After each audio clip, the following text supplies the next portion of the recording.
Okay, welcome everyone. Can everyone hear me? Is this good here? Okay, welcome to the Growing Young Farmers evening tonight. We are here on the unceded territories of the Lekwungen-speaking Songhees and Esquimalt people, and for that we're very grateful.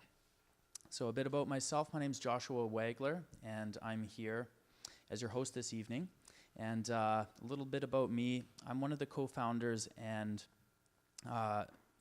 and designers for Edible Landscapes Design, and we're a local company that helps design and install, maintain edible landscapes for the people in the surrounding area here.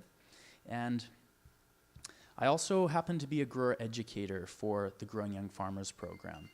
And I would have to say that of all the things that I've been involved with, there's few things that are closer to my heart than the Growing Young Farmers program. As in the development of this curriculum here, one of the things that I contributed was some information about food forestry, which is understood to be the idea of gardening for 1,000 years. So that concept really struck a chord with me. And the reason why is because, one of the major reasons why, is because I've made a conscious decision not to have children. So I think a lot about what I leave behind in this lifetime. And the opportunity to help teach children how to grow food, I mean, what could be more meaningful than teaching kids how to grow food? So with that, I'm going to pass it on here to Jenny, the executive director. But before we do that, I'm going to say what we're going to actually do tonight. So over the next hour, we're going to be talking to Jenny, the executive director. We're also going to be talking to the teachers who participate in the program. And we're also going to be talking to some of the parents as well as the kids. So really look forward to this evening. And with that, I'll pass it on to Jenny. Great. Thank you, Josh. It's really a pleasure to be here tonight. We're very, very grateful to Stream of Consciousness and to Jason and Kate for their incredible gift to us as a very, very small grassroots nonprofit society based in Victoria. So what do? We run school programs and summer camps that work to educate children about growing food. Why is this so important? Why does it matter if children know how to grow their own food? They can just go to the supermarket. And that's one of the questions I always say to kids when they first start with our program. Why are we even doing this? It's an incredibly important lesson for them to learn, given what's happening currently with our food system. People have never been more disconnected from the food that they consume and what's going in their bodies. The idea of knowing their farmer and knowing where their food comes from is a concept that most kids have no idea about. So those are some of the basic things that we address. When we go into a school, for example, like we started a new project at Cordova Bay, we go in and we start with a blank slate. There's nothing there. There's just a grassy field, usually. So how do we actually start? Well, we decide, what do they want to do? Well, they'd like to teach kids about how to grow food, right? So how do we do that? We start from the ground up. That's what the kids need to know. They need to know how to start from the ground up.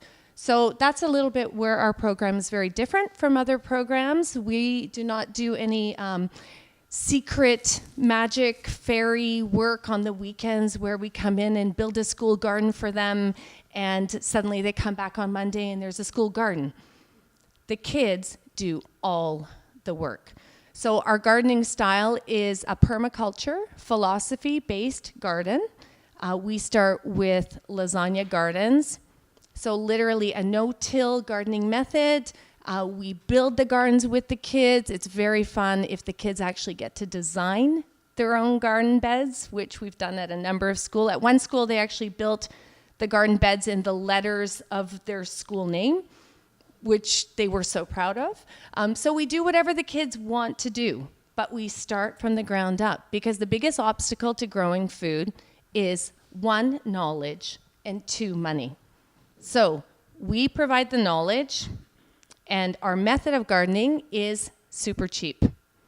because we're repurposing everything that comes already from the home, from the trees, from the landscape.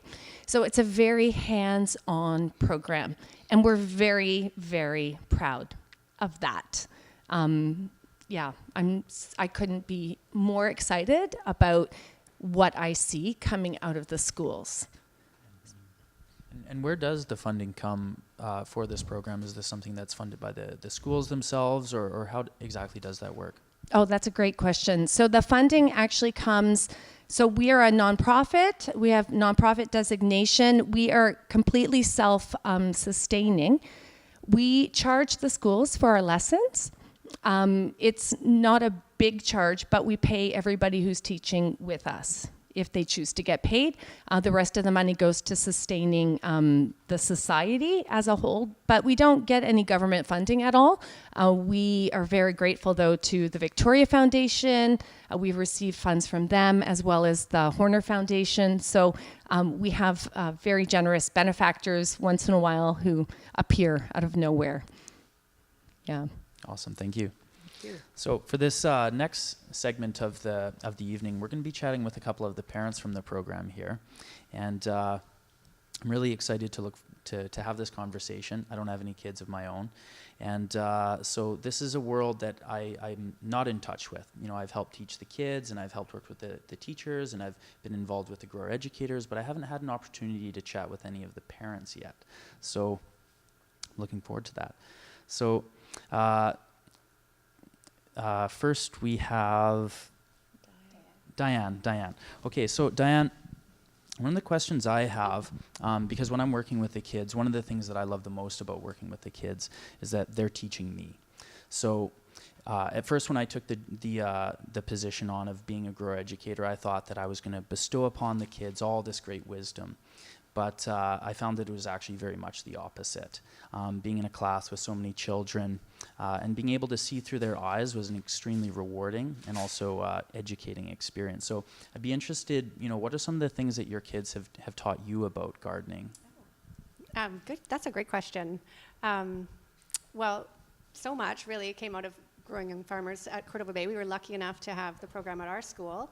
And, we had sort of like the classic lawn and flower garden in our front yard. And so my son Luca came home and talked about this lasagna gardening business. And we were saving up our coffee grounds and our newspaper and whatnot to send to the school. And I was like, well, hey, wait a second. Maybe we'll start this little lasagna thing going on in our front yard. And so since we started growing some things, and he was able to be sort of instrumental in getting that going. And now we've since built garden beds, like we have boxes in our front lawn. So he came home with all kinds of enthusiasm around it from Mrs. Organic. The other thing that he brought home to us was his new knowledge of a new vegetable, which was really great. And it was a vegetable that we hadn't ever eaten ourselves in the home before. So that I learned from him. And what was that? The sunchokes. Yeah, the sunchoke. And it was something that we'd never eaten before. I'd never purchased it before. And Luca was so excited to come home with something he'd grown, that's something that was new, that he introduced to us. Because normally, as a parent, you're trying to introduce a new food to your child. Try this strange new vegetable. But he brought it home to us and loved it. So yeah, so we cooked it up. It was great. And did you plant it after he brought it home? We did. So we have some in our little front box. Yeah, because they were a hit. That's exciting. Yeah, so we learned about the lasagna gardening. We learned about the new vegetable. But also, I think as a parent, what Growing Young Farmers taught us was just this impact on the kids doing it. So I remember coming down when you were just getting started, and I said, I'll help. I'll come and I'll help. I'll dig some dirt. But in fact, you don't do that as the parent, or as, the children do it, right? Which was wonderful to sort of stand back and watch you encourage the kids and, cheer them on as they were schlepping the buckets of dirt and excited about building their garden. It was really wonderful. Well, I actually heard from the children, Mrs. Organic, why don't you pick up a bucket and start moving some dirt? I said, I already know how to build a garden. Yeah. It's your turn to learn. Yeah. And they were excited. They were dirty. They were messy. They were, and loving it. I think it was even a rainy day, and they were so into it and so proud of this garden that they'd built. It was really great. Thank you. I also have another question.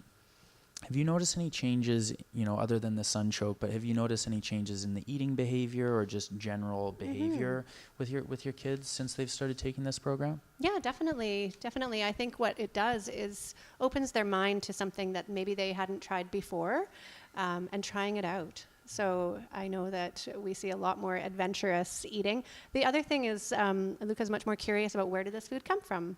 Right? Where did these vegetables come from? Oh, hey, this one came from, like, he can look at the labels and say, was it local? Did it come from far away? So he's learning more about that too. But certainly more adventure in eating. And nice for us to role model trying something new as well, right? And that we enjoyed it too. So yeah, it's been positive all around. Awesome. One of the things that I noticed that really surprised me when I started working with the kids was kids fighting over who gets to eat the broccoli. Yeah, because it's exciting. Yeah, it's exciting. Totally. And it's beautiful. It is, Yeah. it is. So it's a beautiful connection there. Thank you. So I wanted to actually thank you, Diane, pass the mic over to Jillian. And Jillian is a very, all our guests are special, of course, but an extra special guest because she's the grandmother of one of our students. So I'm very... Three of your students. Oh. One has now passed on to greater heights, but that we have two of them right now, and grade 1 and grade 5, so he's a senior, and they're very much involved in the gardening. And when I asked the younger one, I said, what do you remember about the garden? He said, lots and lots of things, but it was last year and I was in kindergarten. So, but now I'm older. I'm much older now. So they are really, really into gardening, but they also have a large garden at home. And because of the gardening at school, they've helped to introduce more things into their own garden at home. And I found that certainly eating locally is a big issue now. I mean, we have to buy local things, and I love to take the smaller one with me, say to a local store such as Root Cellar, and he'll notice all the local, and he knows the names of all those vegetables in there. There's row after row of these bins of vegetables. Wow. He knows everything that's in there. Well, your situation is quite different because your family has a farm. Yes. What have the students noticed about the other children in the class when Growing Young Farmers comes in? Well, the fact is that they have a farm at home and vegetables, but they realize that the other children don't have, not many of them don't have them, except maybe for Diane here, who grows sunchokes now. But they realize that the children are growing things at the school that they've never grown before, and that's quite amazing for them to see. That's amazing. Thank you so much. Thank you so much. Any other questions? Is there any particular stories, maybe stories that the kids have told you about their time in growing food or learning from the schools? Is there anything that they've, relayed to you that particularly sticks out to them from your perspective? Well, the stories are mixed. They're from home, of course, and school, both. But certainly the younger one has always enjoyed collecting seeds. It's actually his hobby. He collects artichoke seeds. He collects minute little carrot seeds. And every time he comes home with his backpack and you open, there's some more seeds falling out. I think today it was sunflower seeds that fell out of his backpack. And he brings them home.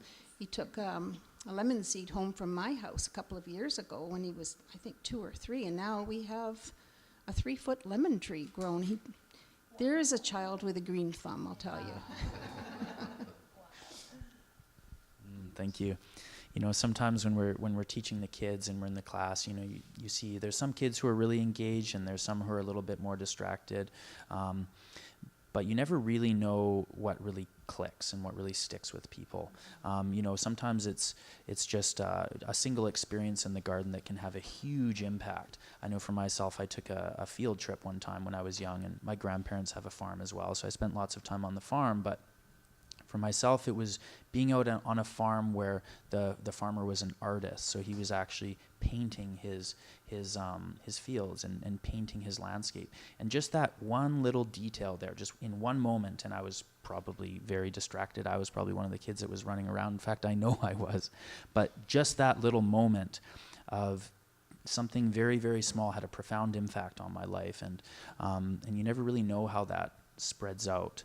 And one of the things I was really curious about, and I wonder if you have some more insight on this, was how many of the parents begin gardening at home after their kids in the school? Do you have any numbers on that, or any idea about that? I don't have any firm numbers, but I know that when I'm out and about in Victoria with my own kids, my kids are always very pleased and slightly mortified when people approach me on the street that they don't know, saying, "Oh, Mrs.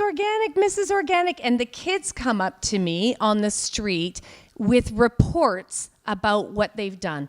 So they say, "Oh, I started a whole new garden and I planted these things and the things that you talk about," and the parents will eventually kind of come over wondering who this stranger is that they're speaking to, and say, "Oh, it's your fault.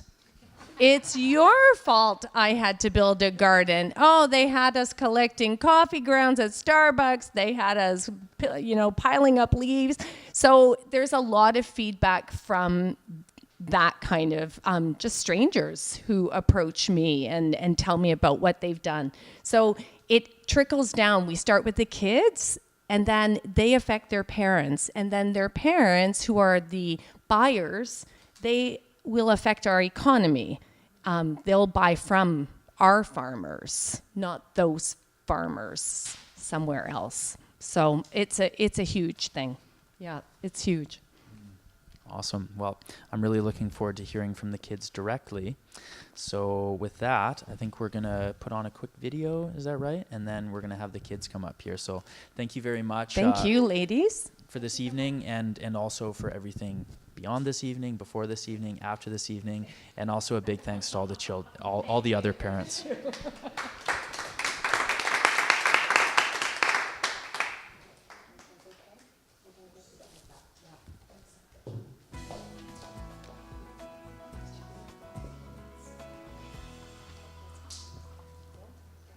One of the hundreds of organizations that has gratefully received funding from the Victoria Foundation is the Growing Young Farmer Society. That's exactly what it does. The nonprofit teaches children how to plant, nurture, and then eat local food grown in their own school gardens. What kind of food do they eat? Oh, turkey sandwich? No. Jenny Schultz is from the Growing Young Farmer Society, teaching all ages from preschoolers to university how to grow food. So that's a really big word for you guys. Can you say pollinating? Pollinating. Awesome. We teach them how to begin a garden bed, how to build the soil, how to plant a bed, how to take care of a bed. Here at Deep Cove Elementary, the garden has been donated by a generous neighbor. That is awesome. This? Celery.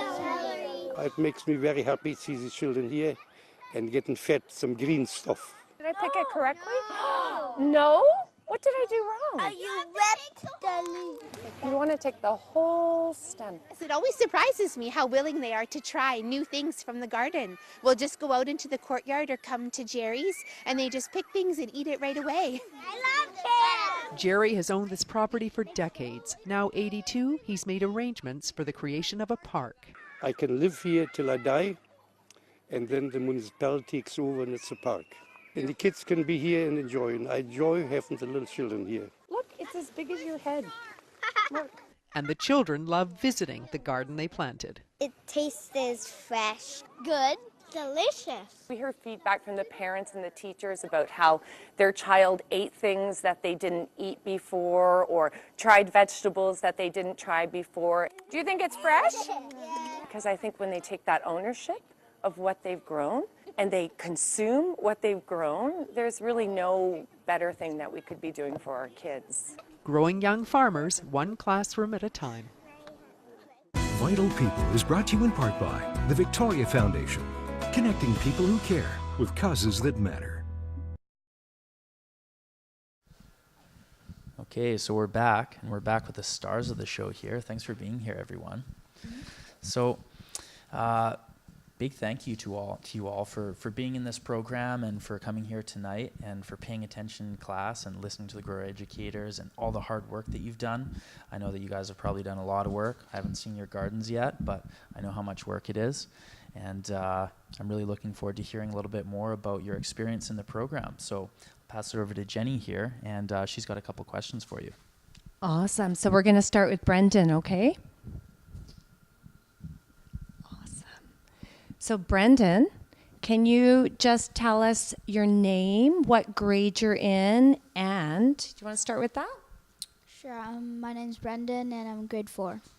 You're in grade 4, so you've already worked in the garden for a few years, I bet. Yeah. With me and your mom. Yep. Awesome. So can you tell me if you grow some food at home? Yeah, I do. We grew blueberries, raspberries, and strawberries a lot. So. And can you tell me what do you actually enjoy growing the most? Probably the blueberries and the raspberries and the strawberries. Yeah. Just all of them. All of them. Because I know that your mom, she's quite a passionate gardener. She does a lot of really exciting gardening work in her own classroom. Yeah. That's amazing. Does she make you go out in the garden at home?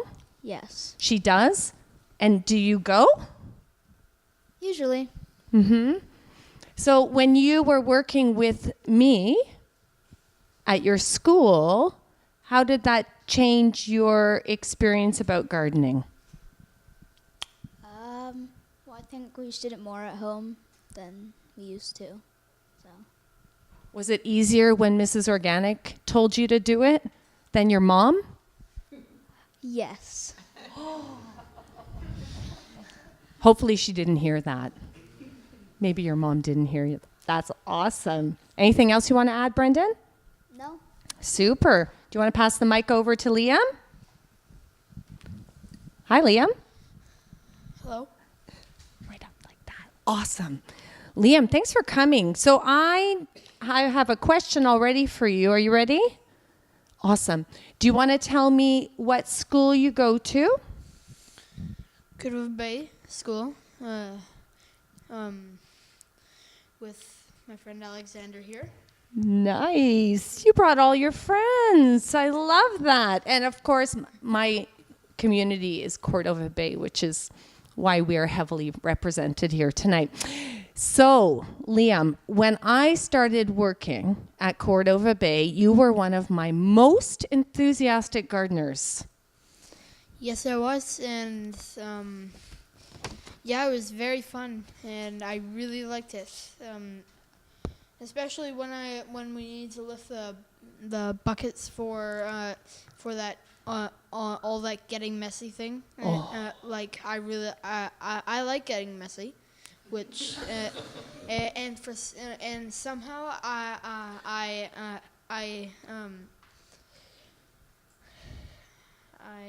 got my mom into getting chickens. which I very much thank my mom for that, because I really love birds, and I thought if I can get some kind of bird, it'd be chickens. Well, why shouldn't you have a pet that makes you breakfast, right? Yeah, like that is really fun. Did you get chickens after I brought my chicken Moose on tour? Is that what happened? Well, basically. So, Liam, can you tell me, do you think that you've changed the way that you eat since you started having classes with Growing Young Farmers? Yes. Well, yes, and it goes for that goes for lots of my friends. Yeah, I like lettuce a lot more now. And I really like carrots. Wow. And also, well, lots of vegetables. That's amazing. I love that. I have to just add that Liam, when all the other kids leave the garden and go for recess, Liam stays and says, Mrs. Organic, do you need any help in the garden over the recess? And he's always there. So I am so grateful to you that you are such an amazing gardener. I'm so grateful. You're like one of my favorite faces. Well, one of my favorite faces to see at the school. Yeah, I also get tips from my dad. He is an horticulturist. Wow. Yeah. And that really helps. Wow, that is so cool. Thanks, Liam. Thanks for coming out tonight. Thanks for helping us tonight. Yeah. Awesome. Do you want to pass the mic to Vincent?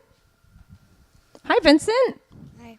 Vincent, you are the youngest participant here tonight. Tell me about your love of seeds. I like them a lot. So once I collected some at home, and then I planted it. Yeah. Give me an example of that. Like once I found a walnut seed, and then I planted it in my garden, but it didn't work. But most of the seeds did work. A walnut seed. Yeah. Wow, that is awesome. So you were in kindergarten last year, right? So can you tell me a favorite memory from the garden that you had from kindergarten? Yeah. Planting garlic with you in the garden. Oh, what made that so fun? Because we were like piling leaves on top of them and piling dirt and and grass. Wow. So you were mulching around the garlic? So cool. And you have an amazing garden at home too, right? Yeah. What's your favorite memory at home in your garden? Planting potatoes with my dad. I think your dad has a big shiny red tractor, doesn't he? Yeah. Lucky. Lucky. And what made that so fun? Because we were like piling dirt on top of it, a bunch of dirt, and I used my shovel with a saw edge on it. Did you? Yeah. I think when you grow food and then you pick it and eat it, well, maybe potatoes, you boil them first, they taste better than anything, don't they? Yeah. Wow. That is awesome. Thanks for your help tonight, Vincent. Welcome. I'm so happy you're here. Do you want to pass the mic on to Luca? Okay. Awesome. Hi, Luca. Hi. How are you? Good.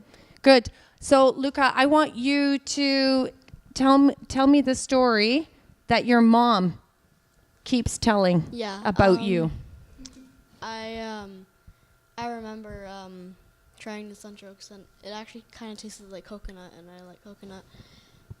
It kind of had like that chewy, like not soft, it's like the hard, chewy kind of taste to it. It was good. Wow. And how do sunchokes grow? I can't really remember. I feel like it was a long time ago. It probably wasn't. I just feel like it was a long time ago, yeah. Yeah. So what is your favorite memory from the garden? My favorite memory is probably, again, just eating them. Yeah. Probably I already said that, didn't I? Yeah. That's my favorite part too. Is the eating? Do you think things taste better out of the garden? Yeah, because they feel like more like organic, which they are. Yeah. Like other foods that are like sometimes store-bought, sometimes they get sprayed and they don't taste as good as the organic ones. Wow. What does that really mean? That big word, organic. We hear that all the time. I even call myself Mrs. Organic. Yeah. Hey? It means like when it's like fresh picked out of a garden and it has like nothing done to it. It's just like picked and like, yeah. Yeah. Mm-hmm. And grown naturally. Yeah, just naturally, the way you do it at home too, right? Yeah. That's awesome. Anything else you want to add? No, I think I'm good, yeah. You guys are amazing. Do you want to pass the mic on to Alexander? Hi, Alexander. How are you? Good. Good. So, let me ask you, why do you like gardening? I like gardening. I think gardening is a good thing, and I like gardening because when you keep paying for food that isn't as good, you can just grow a seed once, and then sometimes it'll keep producing over and over, and you get your food every year. What do you mean you keep getting you grow it once, so you buy the seed and then you grow it, and then what happens? Well, some plants are perennials, so they will just keep producing every year. Wow. And if they're not perennials, what could you do?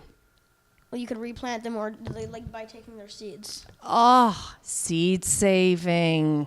That's one of my favorite fall lessons, seed saving. So can you tell me about what you enjoy most in the garden? Eating it. Eating it? No, not eating the garden. Eating the produce. Oh. Isn't it funny that when we're in the garden and we finish a lesson, and I always say, first we work and then we eat. And when we eat, at the end of the lesson, it's like a feeding frenzy. It's like they haven't eaten in their whole lives. That's how enthusiastically they eat. Kale and broccoli. Isn't that funny? That's awesome. Anything else you want to add? Nope. No? Boy, oh boy. I got a quick question. We've been talking about eating, and that's kind of the end of the gardening, even though it's never really done, but that's kind of that's when it all comes together. How do you start a garden? Does anyone here maybe raise your hand? Does anyone remember how the garden actually gets started? Yeah? By planting. Oh, here, Liam.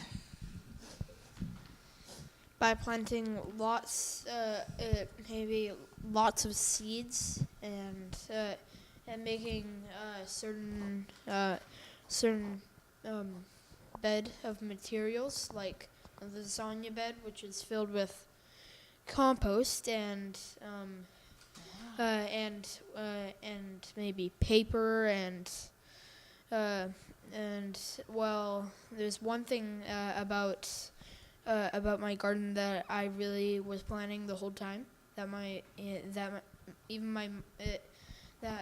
mom finally found out was I wanted chickens for, believe it or not, their droppings. It helps gardens, like it makes them grow. Makes them grow really makes the plants really healthy. Wow. And it is very good for the gardens, and I only know a few other friends that have chickens. Where did you learn that? Well, okay, the lasagna bed was from you, for sure. And maybe some other things that I thought of. Good for you. But then That's awesome. I read something from I don't know where, but because it was a while ago. I've had chickens for about a year. Nice. And yeah. That's awesome, Liam. I love that you're introducing that idea because we do talk about that with the Growing Young Farmers lessons. We talk about animal care, if you have farm animals, and how to create a closed loop in food production. So that's awesome. So I think we are going to say goodbye to my favorite friends up here. We are going to cut to a few slides demonstrating the garden at the government house. That was actually created initially with Growing Young Farmers. Josh and our friend Nick were very instrumental, and Organic Debbie, in creating the garden at Government House. So we'll just transition for a moment while you enjoy the slides. Thanks, guys. Good job.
Okay, so up next here we have the teachers, and very grateful for the teachers. Without the teachers, none of this would be possible here.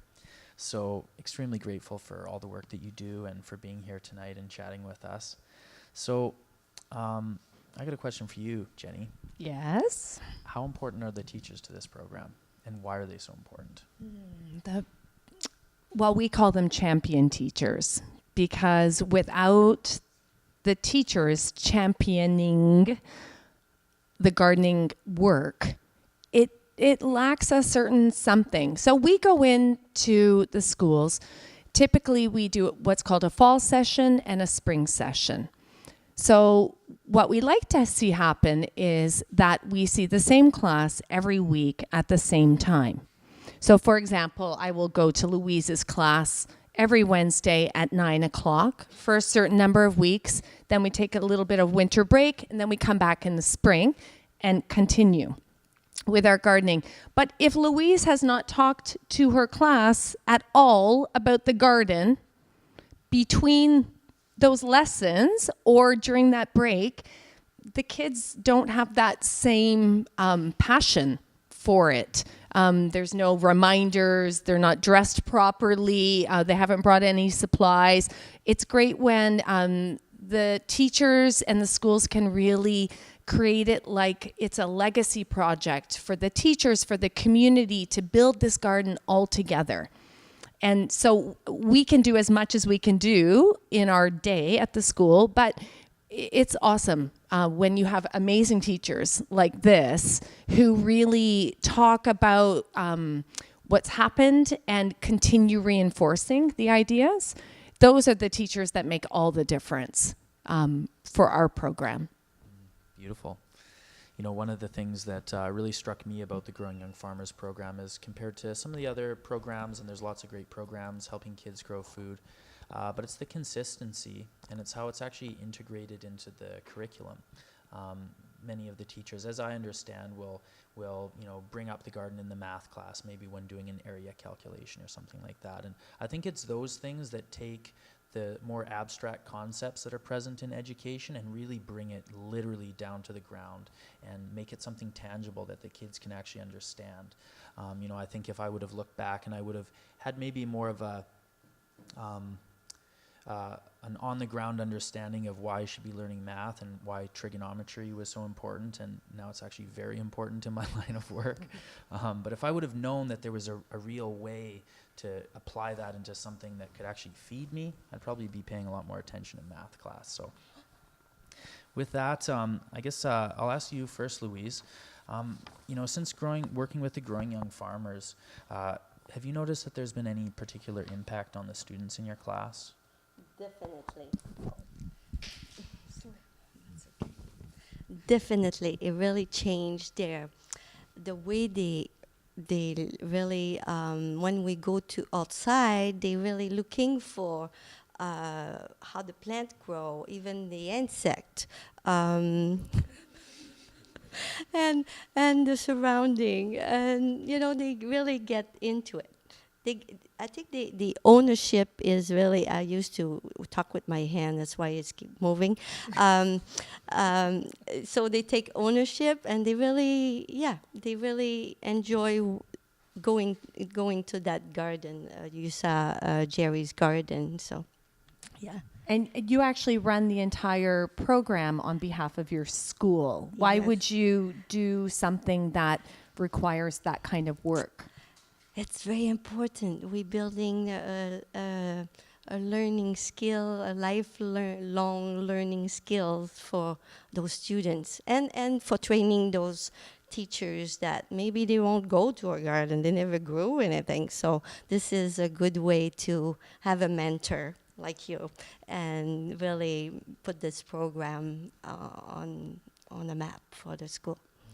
Well, we are very, very grateful for your hard work. And the situation at Louise's school is very unique because we always cater to whatever situation the school has. At their school, the garden is actually across the street.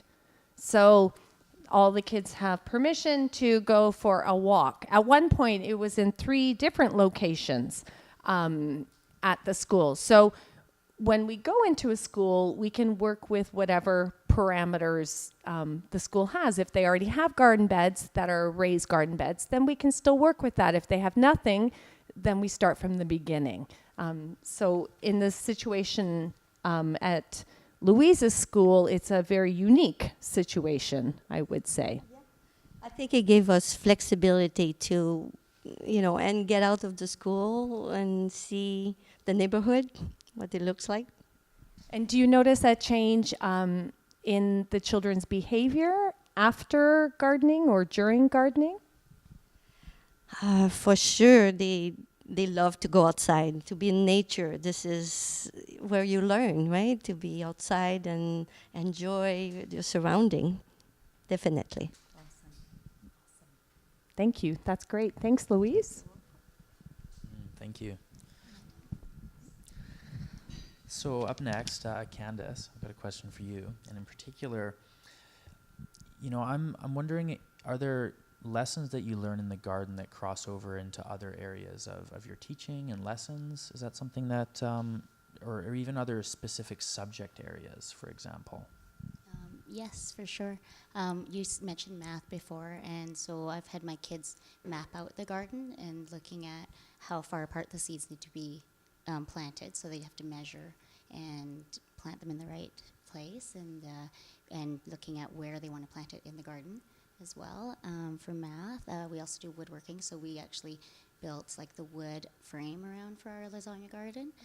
And then I got a good idea for this year, is that maybe we should build a chicken coop and have chickens for a garden. We also do a lot of cooking. So we got a huge zucchini this year, and the kids brought it back, and that was my math lesson for fractions as well. So we tripled the zucchini chocolate chip muffin recipe, and they had to learn how to add fractions in that. And then we baked them, and we made thank you cards and gave them to Mr. Jerry and at the church across the street as well, that's where our garden is, to thank them. And the kids learned how to cook and do fractions and math. And then I've also done science. So we've done big, long, 18-meter long rows of gardens, and then the lasagna gardening. And then I started aquaponics last year in my class, so the kids got to compare the 3 different types of gardening and see which one does the best. And what else? I don't know. Wow. So how would you say the kids respond to this as compared to, let's say, a math class that doesn't have any connection to the garden as compared to one that does? How do the kids respond? Oh, they love it. They love eating. So it's like they've never seen a scarlet runner bean before. They fight over kale. I'm like, oh, one more piece of kale. I'm like, it's crazy. So they love it. It just promotes healthy eating. So I've had a student who the parents had a hard time getting her to eat healthy foods. It was just like, pasta, whatever, Kraft dinner and that. And I taught them how to make stir fries. And the parents like, now all she eats are stir fries. So it's great. It's fantastic. Yeah. Do you notice, is there any maybe specific changes that you've noticed in maybe just one of your students or maybe a couple different ones? Has the gardening work and the work in the garden, how have you seen that impact the actual growth of individual students in your class? I've had some kids who at the beginning didn't want to try the things from the garden, and then eventually they're like, oh, everybody else is trying it. Actually, even my own son wouldn't try it. He doesn't like tomatoes, but he tried one of our tomatoes this year, and he said it wasn't so bad. So he's coming around. So it's good, and it's just getting those kids to open up to try new things and have that open-mindedness about food, and then realizing that they like it. It's really good. Yeah. Awesome, thank you. So next we have Louise. Carrie. Sorry. We have Carrie up. My apologies. So one of the questions I have is have you noticed that there's a certain type of student that really excels in this type of program? You met my son a few minutes ago. His name is Liam, and my husband's a gardener, landscaper, and so it's been such a joy for him to be out there, and it's really spread into our home as well. So we now have our own vegetable garden. So it's kids like Liam that really grasp the concepts, but we also have kids who get out there in a completely different way and see in the garden art, or they see something different. They are kind of creative thinkers, and they get out there and they love it. Have you noticed, there's many different lessons within the program, each one having a different theme, and there's a progression that starts from the beginning of the year and leads towards the end. Have you noticed that there's any lesson in particular, any specific lesson that has had a big impact, or maybe the biggest impact on your students? I think, I'm not sure if it was a lesson, but certainly our harvest has been a big deal. So last year we had these amazing pumpkins. There was a red one and some orange ones, and it made an impact on the kids, of course. They get out there and excited. But a parent in another classroom said, I'm a watercolor artist. Could I use these pumpkins and teach kids how to use watercolors? Can we paint them? Yep. So we had watercolors. And then Jenny said, can we make some pumpkin soup? We made pumpkin soup. And then I had another parent say, well, I've been making bread with my kids lately, and you've got garlic. Can I make bread? And we'll have garlic bread and pumpkin soup. And it became a community meal. Everybody in the school got to try the pumpkin soup and garlic bread. And so last week when we were in the garden, the kids said, pumpkins! Can we make pumpkin soup again? So that harvest, and that certainly has been a big deal for them. Beautiful. How has, I wonder how having a school garden or gardening as part of the curriculum, how has that impacted the school?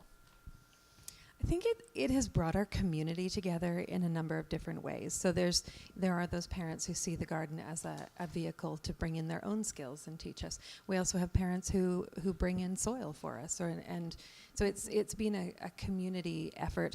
There are parents now who go, oh, can we go walk through the garden? Yes, you can go walk through the garden. Can we sample some things? Yes, you can sample some things. So it's becoming more of a community garden. That's amazing. It's such a great accomplishment for the school, and such a legacy for everybody who's been there and come through. Mm-hmm. Thank you for that amazing work that you've done. It's for me, it's a pleasure, but thank you. You planted the seed.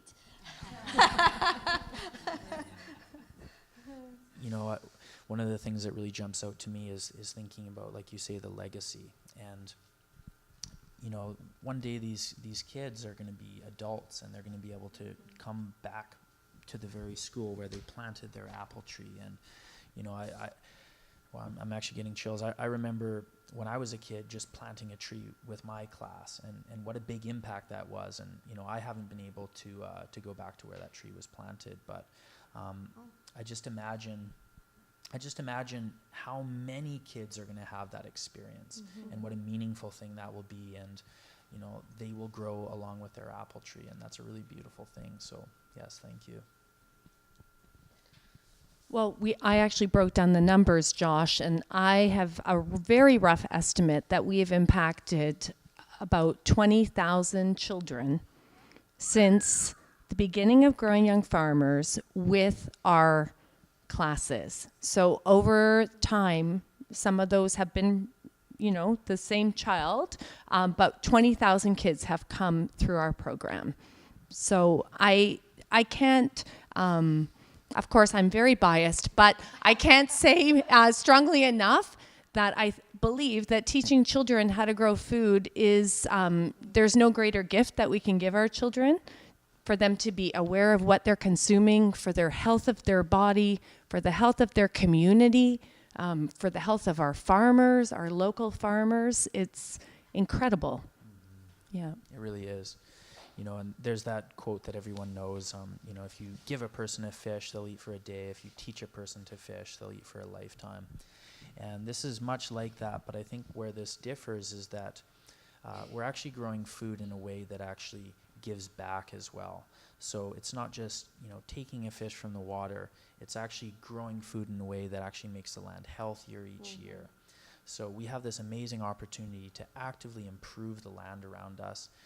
And our health is inextricable. It's completely connected to the health of our landscape. So if you think about all those 20,000 children and how they're learning how to grow food in a good way, in a way that's going to give back to their land, and sharing with the community, and learning from each other, us learning from the kids and the kids learning from us. And it really spins the mind to really think about what 20,000 kids, what a ripple that is. I mean, there's not many programs that have such a deep impact on so many people. So thank you for the work that you do. Thank you. That's amazing. I just want to mention one point. We are making the land where we grow food healthier. So how do we do that? We aren't just coming in and teaching kids how to put a seedling in the ground and put it in there. We're talking about how to build the soil, how to create soil, lasagna bed, no-till gardening. Those are all things that people have heard nowadays. You know, heavy mulching, you know, beneficial insects. Those are all topics that we're addressing. And we really do have the most amazing group of people who run this very, very, very grassroots organization. We have an incredible board.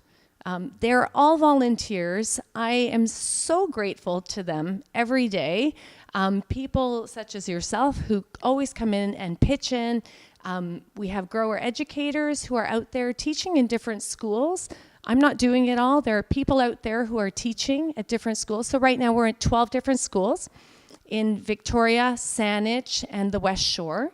So those are a lot of kids that we're educating. Some schools have 10 classes in the program with us.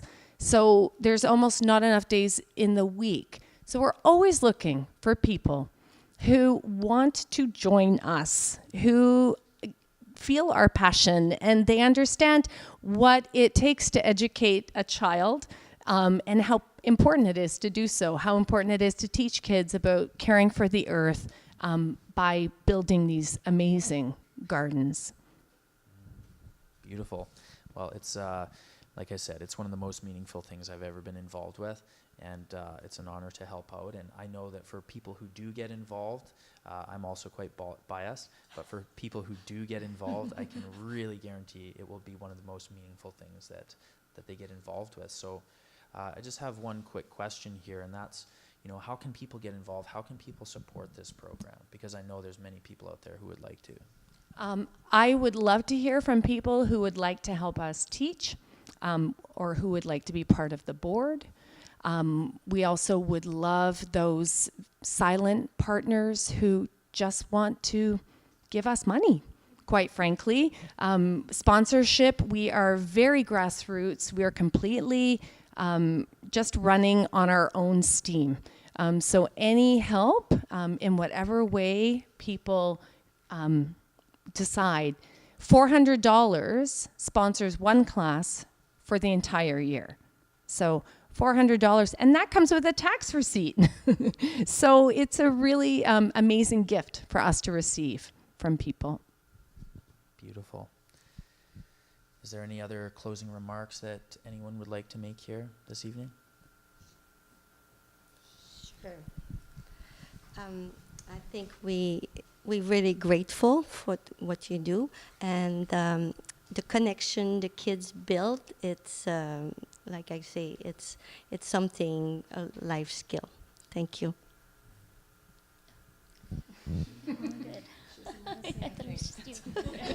It's okay. We're not putting anyone on the hot seat here tonight. So yes, I guess in closing, I would just like to thank everyone here who's taken the time to tune in and be here to support all the many, many people who are behind the scenes that help this event happen, and the growing of the food, to all the parents out there who are helping support this program, the teachers and their tireless hours, the grower educators, the board as was mentioned, and of course to Jason, Stream of Consciousness, for hosting us here this evening, and for this live stream, and for the opportunity to really make an impact and do something really, really meaningful in this world. So with that, I think we'll close out with a big thank you, and wish you all the best moving forward, and please support Growing Young Farmers. Thank you.